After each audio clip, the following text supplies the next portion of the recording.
আমি আজিৰ পৰা মীৰা বৰঠাকুৰ বাইদেউৰ কাৰণে আজিৰ পৰা আমি নিৰ্বাচনী কেম্পেইন আমাৰ অভিযান আৰম্ভ কৰিছোঁ আৰু মই নিশ্চিত হৈ আছোঁ যে গুৱাহাটীবাসী ৰাইজে এবাৰ মীৰা বৰঠাকুৰ বাইদেউক জয়ী কৰাব। হিমন্ত বিশ্ব শৰ্মা চৰকাৰখন আৰু বিজেপি চৰকাৰখনে আমাৰ সমগ্ৰ অসমীয়া মানুহবিলাকক আৰু সমগ্ৰ ভাৰতৰ মানুহক জ্বলা কলা খুৱাইছে।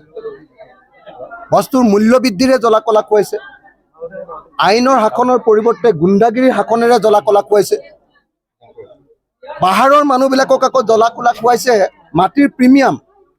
যি মাটি বিজেপি চৰকাৰে কৈছে যে আমি সকলোকে পাহাৰৰ মানুহক মাটিৰ পট্টা দিম, 2016ত কৈছিলে মাটিৰ পট্টা সকলোকে দিম। সেই বিজেপিয়ে এতিয়া পাহাৰৰ মানুহক বা চৰকাৰী ভূমিৰ মানুহক মাটিৰ পট্টা দিবৰ কাৰণে মিনিমাম প্ৰিমিয়াম কৰি দিছে 62,50,000 টকা। মিনিমাম প্ৰিমিয়াম কৰি দিছে 62,50,000 টকা। 62,50,000 টকা কৰি এজন খিলঞ্জীয়া অসমীয়া মানুহে পাহাৰত বসবাস কৰা মানুহে মাটি লোৱাটো সম্ভৱপৰ হয় জানো? এইটো অসম্ভৱ। অৰ্থাৎ বিজেপিয়ে হিমন্ত বিশ্ব শৰ্মাই অসমৰ খিলঞ্জীয়া মানুহে যাতে মাটি ল'ব নোৱাৰে, 62,50,000 টকা দিব পাৰিলেতো ফ্লেট এটাই কিনিব ল'ব, ইয়াত পাহাৰত কিয় থাকিবলৈ আহিব? কিন্তু হিমন্ত বিশ্ব শৰ্মাই অসমৰ খিলঞ্জীয়া মানুহে যাতে মাটি ল'ব নোৱাৰে তাৰ কাৰণে অসমৰ মানুহক বঞ্চিত কৰিবৰ কাৰণে, ভূমি অধিকাৰ যাতে অসমৰ মানুহে পাব নোৱাৰে তাৰ কাৰণে এই কাম কৰিছে। সেইকাৰণে আমি এবাৰ প্ৰতিশ্ৰুতি দিছোঁ ৰাইজক যে ইতিমধ্যে আমাৰ যি লোকসভাৰ নিৰ্বাচন উজনি অসমত ইতিমধ্যে আমি বিজেপিক চাফা কৰি থৈ আহিছোঁ। যোৰহাটত আমি ইতিমধ্যে গৌৰৱ গগৈক জিকাইছোঁ, ডিব্ৰুগড়ত লুৰিণজ্যোতি গগৈক জিকাইছোঁ, নগাঁৱত প্ৰদ্যুৎ বৰদলৈক জিকাইছোঁ। উজনি অসমত বিজেপিক চাফা কৰি থৈ আহিছোঁ আৰু 2026 চনত আমি অসমত বিজেপি চৰকাৰক চাফা কৰি ব্ৰহ্মপুত্ৰত উটুৱাই দিম। এখন নতুন চৰকাৰ কৰিম যি জনগণৰ পক্ষত থাকিব, যি গুণ্ডাগিৰি নকৰে। হিমন্ত বিশ্ব শৰ্মাৰ বিজেপি চৰকাৰখনৰ গুণ্ডাগিৰিয়ে অসমৰ মানুহক কামুৱাইছে। বস্তুৰ মূল্য বৃদ্ধিয়ে অসমৰ মানুহক আৰু কোনো পধ্যে জীয়াই থাকিবলৈ নিদিয়ে। 410 টকাৰ গেছ চিলিণ্ডাৰটো গৈ 1152 টকা হৈ গ'ল, 3 টকাৰ নিমখ গৈ 30 টকা হৈ গ'ল, 2 টকাৰ মুৰ্গীৰ ডিম গৈ এতিয়া 10 টকা হৈ গ'ল, 1 লিটাৰ মিঠাতেলৰ দাম 70 টকা আছিলে এতিয়া 220 টকা হৈ গ'ল, 1 কেজি মচুৰ দাইলৰ দাম আছিলে 45 টকাৰ পৰা 47 টকা, এতিয়া নৰেন্দ্ৰ মোদীৰ দিনত 1 কেজি মচুৰ দাইলৰ দাম হৈ গ'ল 110 টকা। মূল্যবৃদ্ধিয়ে অসমৰ মানুহবিলাকক কোঙা কৰি পেলাইছে। মানুহৰ উপাৰ্জন বৃদ্ধি পোৱা নাই, মানুহৰ অৰ্থনৈতিক অৱস্থা একদম সাংঘাতিকভাৱে বেয়া। ঔষধৰ মূল্যবৃদ্ধিয়ে অসমীয়া মানুহক দুৰ্লা কৰি পেলাইছে। গতিকে এই মুহূৰ্তত অসমৰ মানুহে সকলোৱে সিদ্ধান্ত লৈছে যে এইবাৰ আমি বিজেপিক পৰাভূত কৰিম। আপোনালোকক মই কৈ দিছোঁ, এইবাৰ নিৰ্বাচনটো আচলতে আমি বিৰোধী পক্ষই বিজেপিৰ লগত খেলা নাই, এইবাৰ নিৰ্বাচনটো অসমৰ ৰাইজে বিজেপিৰ লগত খেলিছে। পাৱাৰ অফ কমন পিপুল, সাধাৰণ মানুহৰ ক্ষমতা এইবাৰ প্ৰতিষ্ঠা কৰিব আৰু আপোনালোকে অদ্ভুত ৰিজাল্ট এটা দেখিবলৈ পাব। আৰু আপোনালোকে এইবাৰ দেখিবলৈ পাব যে অসমত কেৱল 5খনমান আসনহে এইবাৰ বিজেপিয়ে পাব।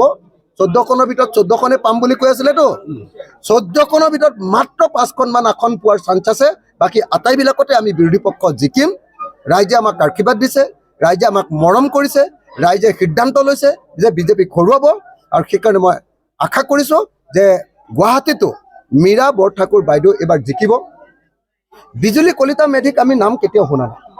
ইয়াৰ আগত বিজেপিৰ যিগৰাকী কেণ্ডিডেট দিছিলে তেওঁ নিমাতী কন্যা আছিলে আৰু এইবাৰ যিগৰাকী কেণ্ডিডেট দিছে তেওঁ নিমাতী কন্যা।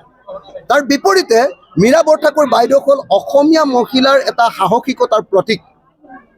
আপোনালোকে নিজেই ভাবকচোন, য'ত বিজেপিৰ পৰা সুযোগ সুবিধা লোৱাৰ সুযোগ আছিলে তাত ৰুলিং পাৰ্টিৰ পৰা ওলাই আহি যুঁজবাগৰ কৰা মহিলাগৰাকীৰ নাম মীৰা বৰঠাকুৰ।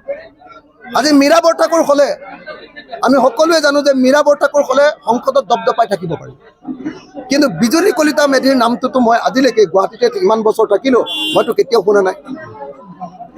সেইকাৰণে আমি আজি গুৱাহাটীৰ মানুহক কৈছোঁ 2026 চনত আমি চৰকাৰ গঠন কৰিম বিৰোধী ঐক্যমঞ্চই, আৰু 2027 চনৰ ভিতৰত গুৱাহাটীৰ সকলো চৰকাৰী ভূমিত বসবাস কৰা সকলো অসমীয়া খিলঞ্জীয়া মানুহক আমি মাটিৰ পট্টা দিম। আৰু প্ৰিমিয়াম হিচাপত খুব বেছি হ'ব যদি 5,000 টকা হ'ব। 5,000 টকাৰ প্ৰিমিয়ামত আমি অসমৰ সকলো মানুহকে খিলঞ্জীয়া মানুহক গুৱাহাটীত আমি মাতি দিয়াৰ ব্যৱস্থা কৰিম, যাতে গুৱাহাটীখন খিলঞ্জীয়া মানুহৰ হৈ থাকে, গুৱাহাটীখন যাতে অসমীয়া মানুহৰ হৈ থাকে, গুৱাহাটীত যাতে অসমীয়া মানুহৰ দপদপনি থাকে, গুৱাহাটীত যাতে হিমন্ত বিশ্ব শৰ্মাৰ সতে বাহিৰৰ মানুহৰ উপদ্ৰৱ বঢ়াব নোৱাৰে। তাৰ কাৰণে হিমন্ত বিশ্ব শৰ্মাৰ গুণ্ডাগিৰি কমাবৰ কাৰণে, হিমন্ত বিশ্ব শৰ্মাই যিমান গুণ্ডাগিৰি অসমত কৰিছে, মন গ'লে ঘৰ ভাঙি দিয়ে, মন গ'লে স্কুল বন্ধ কৰি দিয়ে, মন গ'লে তেওঁলোকে কি কৰে, যেতিয়াই মন যায় তেতিয়াই অসমীয়া যুৱক এজনক ধৰি লৈ যায়, ৰাতি 2টা বজাত গুলিয়াই এনকাউণ্টাৰ কৰি হত্যা কৰি দিয়ে। এই যে হিমন্ত বিশ্ব শৰ্মাৰ দাদাগিৰি, এই দাদাগিৰি অসমীয়া মানুহৰ কাৰণে অসহ্যকৰ হৈ গৈছে। হিমন্তৰ গুণ্ডাগিৰি বাঢ়িছে। গতিকে হিমন্তৰ গুণ্ডাগিৰি কমাবৰ কাৰণে এইবাৰ অসমীয়া মানুহে আৰু নৰেন্দ্ৰ মোদীৰ গুণ্ডাগিৰি কমাবৰ কাৰণে এইবাৰ অসমীয়া মানুহে নিশ্চিতভাৱে বিৰোধী ঐক্যমঞ্চক ভোট দিব, আৰু এইবাৰ বিৰোধী ঐক্যমঞ্চই বিশাল ভোটৰ ব্যৱধানত এইবাৰ আমি বেছিভাগ চিটতে বিজেপিক পৰাভূত কৰিব।